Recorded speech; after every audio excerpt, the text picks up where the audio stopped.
Hi, and welcome to the Rule of Carnage Kickstarter roundup for December. Obviously, we're right on the sharp end of Christmas at this point, so it's just a handful of campaigns. We have got a game campaign, a physical reward campaign. It's interesting to see this close to Christmas, and the usual hand of STL file campaigns.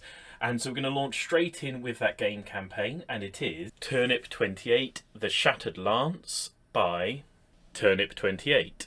So I imagine most people watching the channel can be familiar with Turnip 28, the nasty, grimdark, alternative history weirdness that is. This campaign is an expansion for Turnip 28 primarily. So it's a set of rules including some new units and factions.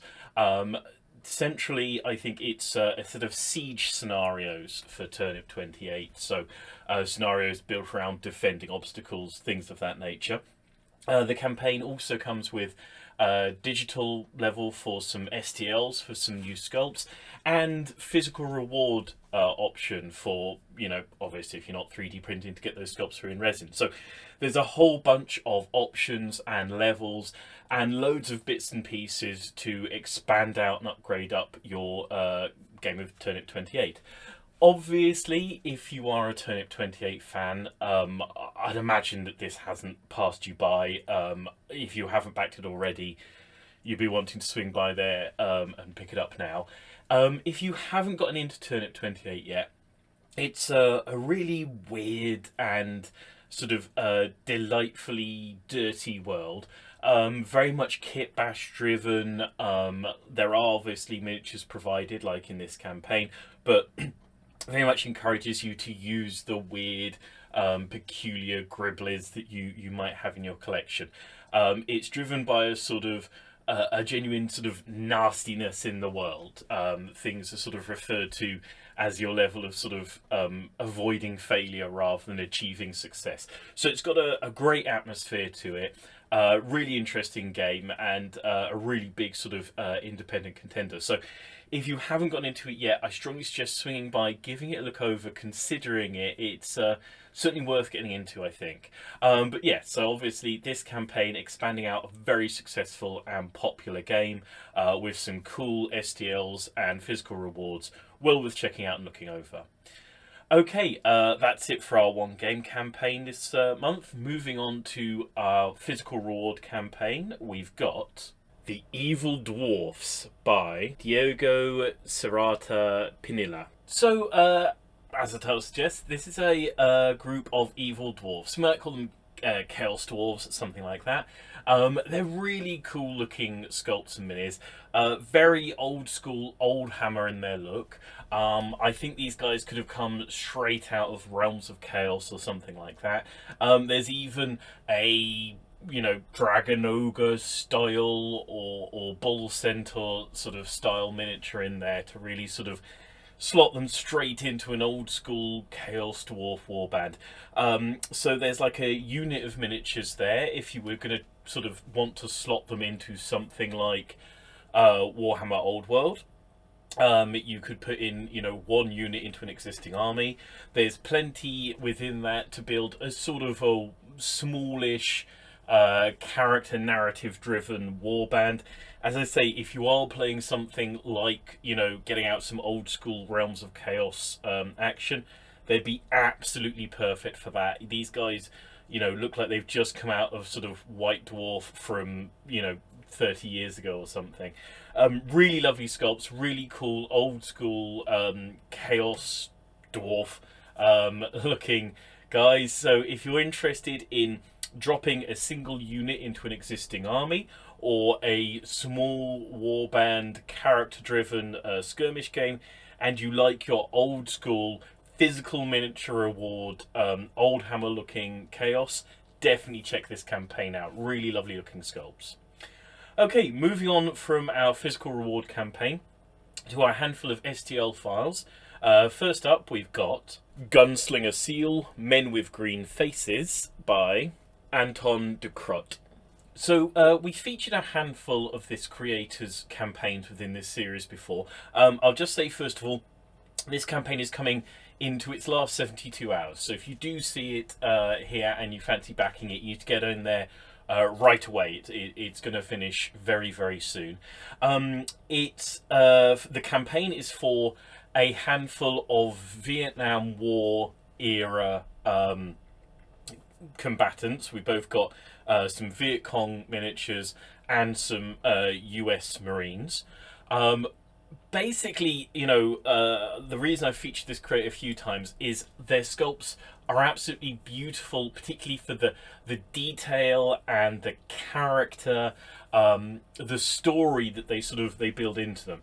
I think generally, if you're interested in any sort of contemporary set skirmish gaming, it's well worth swinging up by and picking these guys up. Yes, they are sort of themed or set to the Vietnam War, but they would work very happily in a whole bunch of sort of modern or contemporary settings. Obviously, within that sort of Vietnam War era, you could play a bunch of sort of, sci-fi pulp alley 7 TV kind of settings.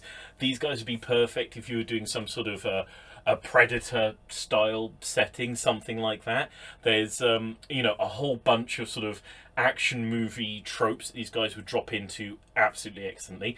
Obviously, if you are gaming something like the Vietnam War, any sort of COIN style setting, these guys are perfect for that.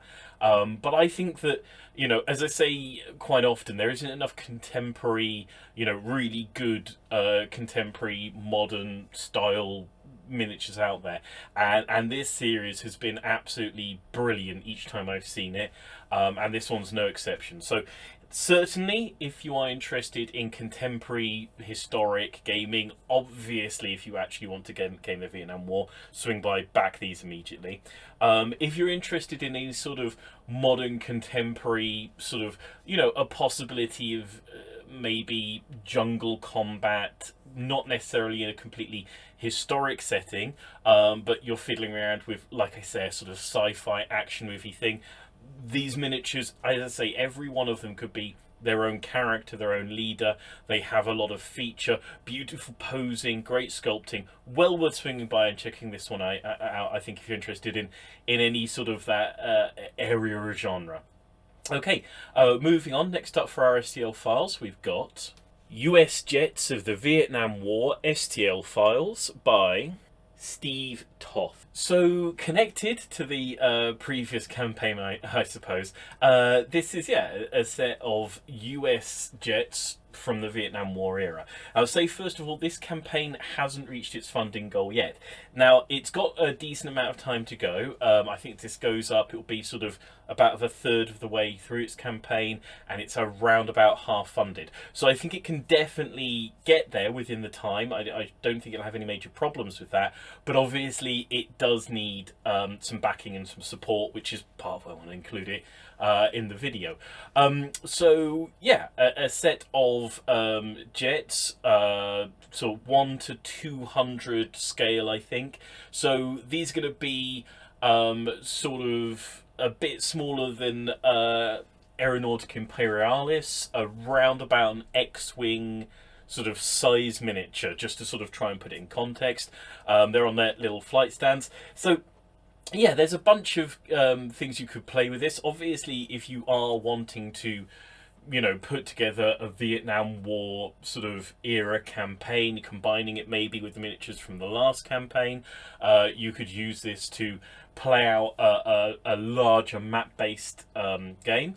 If you are actually gaming and playing a sort of jets, dogfighting, anything like that style thing, this is one of those campaigns where it's an unusual set of miniatures. This is not the sort of thing that's going to turn up very often on Kickstarter, which is another reason I really want to feature it. If you want some Vietnam War era US jets, you've got to back this campaign immediately. If you generally sort of you like that sort of gaming, you like sort of the dogfighting, aerial combat, I would strongly suggest picking it up. This is not something you see very often. I think if you have even the vaguest interest in something related to this even peripherally, I don't think you'll regret picking it up right now. The campaign includes about, I think, 8 different jets from the era, so you've got decent options to build a force depending on what sort of setting and game you're going for. And yeah, I'd strongly suggest picking up. This is a first time creator, and as I say, the campaign hasn't actually funded yet, so if this is the sort of thing you're interested, the sort of area that appeals to you, I strongly suggest going by and backing it, encouraging them to create more in the future, supporting a creator whose pieces you want for your hobby. Okay, next up for our STL files, we've got American Civil War Union Army by Philippe Manivel. Okay, so staying in the area of sort of historic gaming, this is I would say, decent sized mass battle armies worth of US Civil War soldiers. So the sculpts are actually modular, which means that yes, there's a unit of infantry, a collection of infantry, there's some artillery, there's a command unit, and some mounted sharpshooters. But because they're modular, you can get out essentially as many units or pieces or soldiers as you're willing to sort of put in the effort to kit bash, create, digitally or physically, as you're looking for. I think on the most basic level, there's probably sort of 5 or 6 units with some artillery support, which is plenty for a decent sized sort of mass battle. But as I say, with a bit of creativity, maybe some part swapping and mirroring, I think you could do a very decent large sized army. So if you're interested certainly in any kind of historic gaming set in the era, and there's loads of sort of really nice systems for simulating that. These can be great for that. If you're interested maybe in some alternative historical, the modular nature of these sculpts mean that you can very easily swap in unusual bits and pieces, odd weapons. I think these guys would work great for a whole range of sort of weird alternative, weird west, things like that, sort of settings. They, I think, would work great for things like, let's say, Dead by Lead, or Dracula's America, any of the sort of weird west setting pieces, from the skirmish level up to larger forces. So if you're interested in that era, either sort of historically or as an alternative gaming option, I think the modularity of these minis make them really handy, well worth picking up, and there is a good broad selection. This is one of the ones where sort of once you pick this up, I don't think you're going to need a lot of minis in this sort of category really ever again, to be honest. So well worth checking out, well worth looking over. Okay, next up for our STL files, we've got Heresy Lab, Grim Citizens of the Old World, Resin and STL by Heresy Lab. So this is an interesting campaign for me because it's from a reliable repeat creator. The sculpts are absolutely fantastic. I love them. But it's not struggling, but it's not yet reached its funding goal. And it has about a week to go. So I'd like to sort of point to it and say people should swing by and give it a look over, because I think it deserves to fund, and as a repeat creator, I really think they deserve to get there. So the campaign is for a collection of old world citizens. So if you're not familiar, and I struggle to urge it, but if you are not familiar with the GW setting, the old world is a very sort of grim and unpleasant sort of medieval style European setting. So these guys are sort of weird sort of preachers, people you might find in a marketplace sort of shouting about the end of the world, potentially some sort of witch hunters, characters, things like that. So they'd be great for dotting into a old world empire army as leaders, characters, a bit of flavour. So certainly if you are already gaming Warhammer in the Old World, I think this is a really strong set to pick up and drop into an army to give a bit of extra flavour to it. I think even away from that setting, if you're interested in any kind of character driven skirmish gaming, within a sort of European medieval based, which is, to be honest, a lot of fantasy sort of world. I think these would be great to add a bit of flavour or colour to your setting. I think they'd work great for something like, let's say, Frostgrave. I think having, some of these characters, some of these weirdos around, either within a warband or as individuals to encounter, I think would give a great deal of flavour to a setting, to a warband, anything of that nature. I think they'd work just fine in something like Saga, certainly Saga Age of Magic. Obviously, anything that is close to the GW setting, like maybe Kings of War, these guys would drop into a lot of those armies very nicely, add a real good bit of flavour. I think these are really lovely, flavourful character models that do great in a sort of narrative skirmish game and really bring up a larger army. So I strongly suggest swing by, looking them over, checking out the models. I think they've got some of their previous campaigns available on the campaign. I've included it for the STL files because we are so close to Christmas. It does include a physical model resin option, which might be, with the time till Christmas, why it's sort of dragging on the funding a little bit, because people are looking for sort of STL first. But there's both options here, so well worth checking it out. Well worth, I think, giving it back, picking up some guys to dot into a force, give some character, give some strength to it. Definitely give this one a look over. It deserves to be doing better. Okay, next up for our STL file campaigns, we've got Japanese Architecture 28mm STL by creator of the STL Worlds. So this is the first of a couple of terrain campaigns. This one obviously is for some Japanese architecture. So this is unsurprisingly sort of traditional style Japanese architecture. There's enough in the campaign, I would say, for a large village to a smallish town, or to put it another way, plenty here to fill out, I would say, a 3-foot square to 4-foot square table.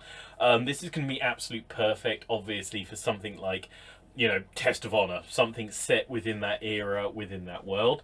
The pieces look really nice and playable. They're quite sort of open by their nature. There are some large buildings. There's a sort of a pond, a shrine, some scatter terrain, sort of all sorts of bits and pieces you can get in, around, open pieces as well as buildings.